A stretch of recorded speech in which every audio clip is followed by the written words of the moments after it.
Je crois que les Boches sont fichus. Ils n'ont plus de ressources, la fin est proche. Ça fait 4 ans qu'on fait la guerre et ils commencent à être fatigués. Nous on survit, il reste peu de temps avant l'armistice, on ne lâchera rien. La rumeur se répand, ils vont bientôt abandonner. Ils se sont sûrement réunis pour signer l'armistice. Je suis impatient de vous revoir. Il ne reste plus beaucoup de temps avant nos retrouvailles. J'espère de te voir un jour si je ne meurs point.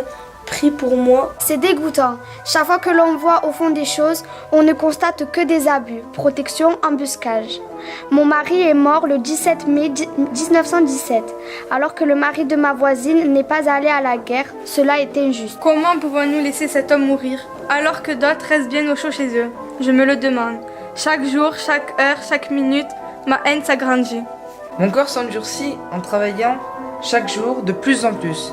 Pardonnerai-je un jour ma voisine d'avoir protégé son mari de cette terrible désillusion? Mon fils est-il toujours en vie? Personne ne le sait, même pas son camarade et son ami Antoine, qui est rentré au pays sain et sauf hier soir. J'enverrai cette lettre à mon fils sur le front. J'espère qu'elle lui parviendra vite.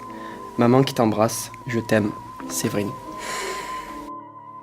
Cher Robert, j'ai bien reçu ta lettre.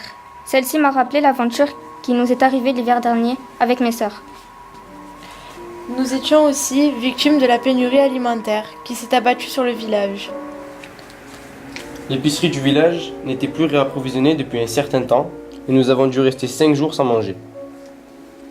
Quant à moi, je me porte aussi bien qu'avant. Les enfants grandissent de jour en jour et attendent ton retour avec impatience. J'espère que de ton côté, tout se passe bien. Reviens-nous vite. Georges, nous avons vu dernièrement un petit jeune homme absolument de mon âge qui est en congé de convalescence chez lui. Il a été atteint d'une colique.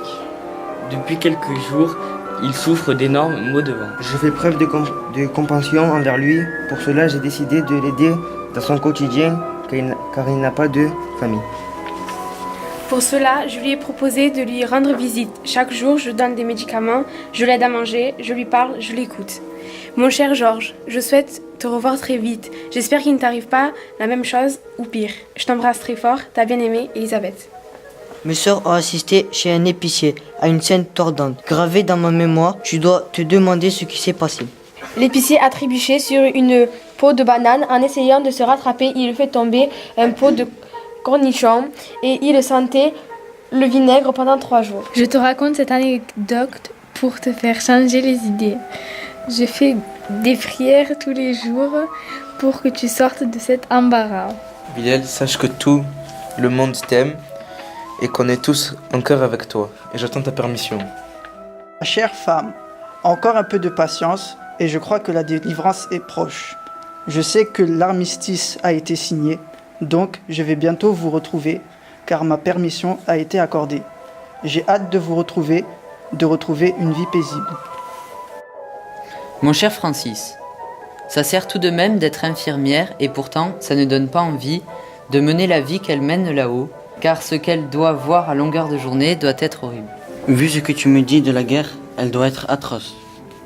Nous, on ne mange pas à notre faim et je suppose que c'est pareil au front. Ici, c'est la famine, même avec les cartes de sucre et de pain, c'est insuffisant pour nourrir la famille. J'espère que tu vas bien, que tu n'es pas malade. Les bonnes nouvelles de la guerre nous font espérer un retour définitif de mon frère Henri. J'espère que son moral est au beau fixe. J'ai hâte de le revoir, je me languis d'entendre sa voix grave que j'apprécie tant. J'aimerais lui présenter mon fils qu'il n'a jamais rencontré.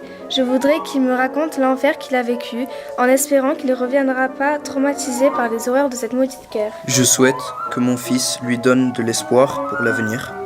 Pour conclure, j'espère que tout redeviendra comme avant.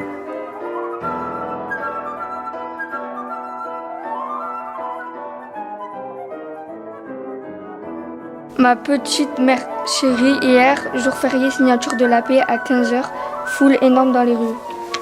Il y avait des feux d'artifice et beaucoup de monde heureux. On est soulagé que la guerre soit finie, mais on pense également à tous ces soldats morts pour nous. Malheureusement, des villes ont été détruites, le fléau a ravagé nos esprits. Mais heureusement, on reste encore vivants. Il va falloir se reconstruire psychologiquement. Il reste de l'espoir. Je t'embrasse, à très vite.